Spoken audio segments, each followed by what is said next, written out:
নব্বইয়ের দশকের সবচেয়ে জনপ্রিয় তারকাদের একজন সালমান শাহ। তার মৃত্যুটা ১৯৯৬ সালের সেই ঘটনা আজও একটা বিরাট রহস্য। মূল প্রশ্নটা কিন্তু একই রয়ে গেছে, আত্মহত্যা নাকি পরিকল্পিত হত্যাকাণ্ড। আসলেই তাই, এতগুলো বছর কেটে গেল। আর সম্প্রতি তো আদালত এই মামলাটাকে নতুন একটা দিকে নিয়ে গেল, হত্যাকাণ্ড হিসেবেই দেখছে এখন, তদন্ত প্রতিবেদনও চেয়েছে। হুম তো আজকের আলোচনায় আমরা চেষ্টা করব বিভিন্ন সংবাদ প্রতিবেদনের ভিত্তিতে এই জটিল মামলাটার কিছু গুরুত্বপূর্ণ দিক তুলে ধরতে। হ্যাঁ, বিষয়টা আসলেই খুব জটিল, কারণ দেখুন বছরের পর বছর ধরে কত রকমের মোড় নিয়েছে এই মামলাটা। বিভিন্ন তদন্ত সংস্থা প্রথমে কিন্তু আত্মহত্যার কথাই বলেছিল, তাই না? হ্যাঁ, প্রাথমিক রিপোর্টগুলোতে সেটাই ছিল। কিন্তু তারপর বেশ কিছু স্বীকারোক্তি, আবার কিছু অভিযোগ, সেগুলো কিন্তু জোরে সোরে এটাকে হত্যাকাণ্ড প্রমাণের চেষ্টা করেছে। আজকে আমরা এই পরস্পর বিরোধী তথ্যগুলো নিয়েই একটু কথা বলবো। আচ্ছা, তাহলে একদম লেটেস্ট খবরটা দিয়ে শুরু করি। এই তো ২১ অক্টোবর ২০২৫ ঢাকার একটা আদালত পিবিআইকে, পুলিশ ব্যুরো অফ ইনভেস্টিগেশনকে ফাইনাল রিপোর্ট দেওয়ার জন্য নতুন তারিখ দিল, ৭ই ডিসেম্বর। ঠিক, আর তার আগের দিনই কিন্তু আর একটা বড় ঘটনা ঘটেছে। হ্যাঁ, ২০ অক্টোবর অন্য একটা আদালত সালমান শাহর আগের যে অস্বাভাবিক মৃত্যুর মামলাটা ছিল সেটা বাতিল করে দিল এবং সরাসরি নির্দেশ দিল এটাকে দণ্ডবিধির ৩০৩-৩৪ ধারা, একদম হত্যাকাণ্ড মামলা হিসেবে ট্রিট করার জন্য। আর রামনা থানাকে রিপোর্ট দিতে বলেছে। তার মানে আইনি প্রক্রিয়াটা এখন পরিষ্কারভাবেই হত্যাকাণ্ডের দিকে ফোকাস করছে। এই মামলাটাতে সালমান শাহর মামা মোহাম্মদ আলমগীর সাহেব, তিনি মোট ১১ জনকে অভিযুক্ত করেছেন। হ্যাঁ, ওই তালিকাটা বেশ আলোচিত। অভিযুক্তদের মধ্যে আছেন সালমান শাহর স্ত্রী সামিরা হক, প্রযোজক আজিজ মোহাম্মদ ভাই, সামিরার মা লতিফা হক লুসি, এছাড়া অভিনেতা ডন, ডেভিড, জাভেদ, ফারুক, রুবি, সত্তার, সাজু আর রিজভি আহমেদ ফরহাদ, বেশ কয়েকজন পরিচিত নামই আছে তালিকায়। এদের মধ্যে রিজভি আহমেদ ফরহাদের নামটা কিন্তু বিশেষভাবে আসে, কারণ 1997-এ তার একটা স্বীকারোক্তিমূলক জবানবন্দি ছিল। হ্যাঁ, ওই জবানবন্দিটা তো অনেক আলোড়ন তৈরি করেছিল তো বটেই। আদালত সূত্রের খবর অনুযায়ী রিজভি 164 ধারায় ম্যাজিস্ট্রেটের সামনে স্বীকার করে যে সালমান শাহকে খুন করা হয়েছিল। খুন? টাকার বিনিময়ে? হ্যাঁ, তার ভাষ্যমতে ১২ লক্ষ টাকা চুক্তি হয়েছিল, আর এই টাকার ব্যবস্থা করেছিলেন নাকি সালমানের শাশুড়ি লতিফা হক লুসি। ১২ লাখ টাকা, তখন তো এটা বিশাল অঙ্ক। অবশ্যই। রিজভি আরও বলেছিল টাকাটা নাকি ২ কিস্তিতে দেয়া হয়, মানে ৬ লক্ষ আগে আর ৬ লক্ষ পরে। শুধু তাই না, সে তো আরও বলেছিল যে ডন আর ডেভিড নাকি মামলা তুলে নেওয়ার জন্য সালমানের ভাইকে অপহরণেরও প্ল্যান করেছিল। হ্যাঁ, এরকম একটা কথাও ছিল তার জবানবন্দিতে। কিন্তু সেই চেষ্টা করার সময় নাকি রিজভি গ্রেফতার হয়ে যায়, মানে একদম ফিল্মি ব্যাপার-স্যাপার।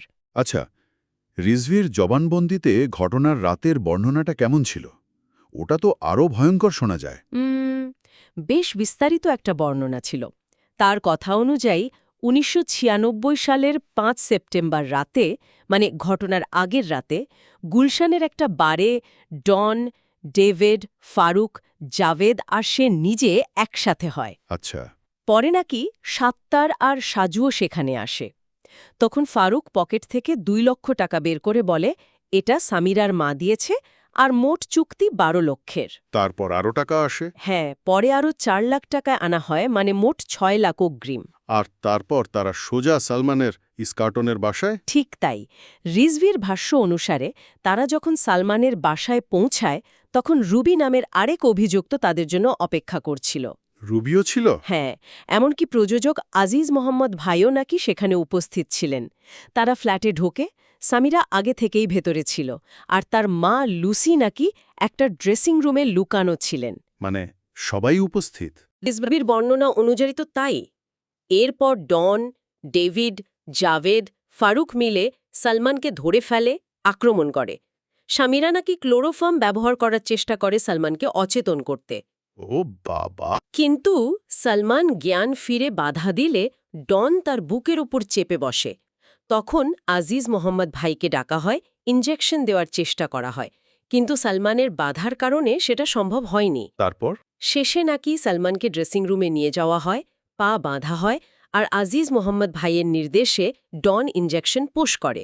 সামিরা আর তার মা নাকি সাহায্য করে এতে। কি সাংঘাতিক! এরপর আজিজ মোহাম্মদ ভাই নিজে ফ্যানের সাথে দড়ি বাঁধেন এবং পুরো ঘটনাটাকে আত্মহত্যা বলে চালানোর চেষ্টা করা হয়।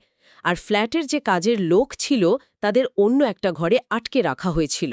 এটা তো রীতিমতো একটা ঠান্ডা মাছার খুন মনে হচ্ছে, যদি এই বর্ণনা সত্যি হয়। কিন্তু এই জবানবন্দিটার কি হলো শেষ পর্যন্ত? এখানেই তো আসল টুইস্টটা। রিজভী আহমেদ পরেই স্বীকারোক্তিটা প্রত্যাহার করে নেয়। প্রত্যাহার করে নেয়? তাহলে তো এর আইনগত ভিত্তিটা... দুর্বল হয়ে যায়। হ্যাঁ। এত বিস্তারিত একটা জবানবন্দি, কিন্তু প্রত্যাহার করার পর এই গ্রহণযোগ্যতা নিয়ে বড় প্রশ্ন উঠে গেল। তার মানে যেটার উপর ভিত্তি করে এত কথা, সেটাই নড়বড়ে হয়ে গেল।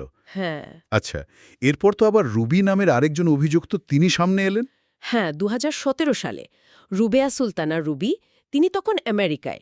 সেখান থেকে একটা ভিডিও বার্তা দেন। সেই ভিডিও তো ভাইরাল হয়েছিল খুব। প্রচণ্ড। তিনি সরাসরি দাবি করেন সালমান শাহ আত্মহত্যা করেননি, তাকে খুন করা হয়েছে, পরিকল্পিত খুন। তিনি কাদের দায়ী করেছিলেন? রুবি তার স্বামী জন আর তার নিজের ভাইকে এই হত্যাকাণ্ডে জড়িত বলে অভিযোগ করেন।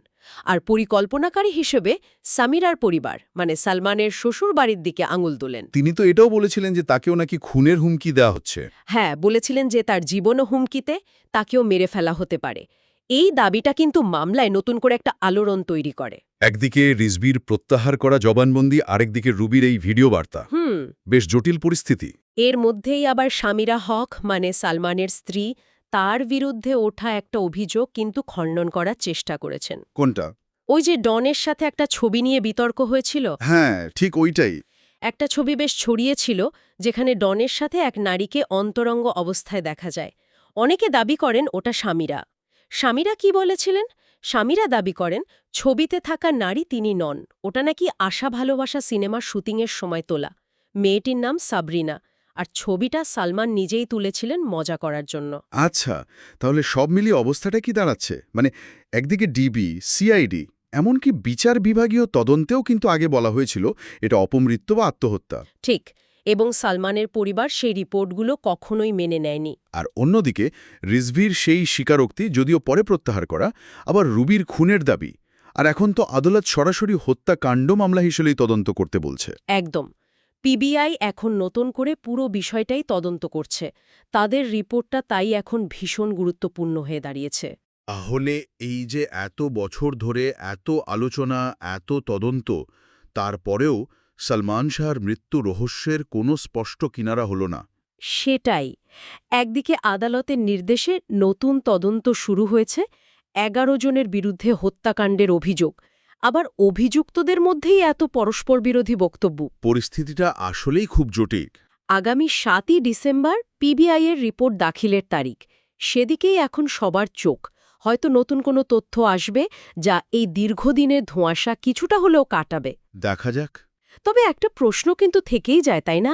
এতগুলো বছর, এতগুলো তদন্ত সংস্থা, এত অভিযোগ, পাল্টা অভিযোগ, তারপরেও দেশের শীর্ষস্থানীয় একজন চলচ্চিত্র তারকার মৃত্যু নিয়ে কেন এই অস্পষ্টতা রয়ে গেল?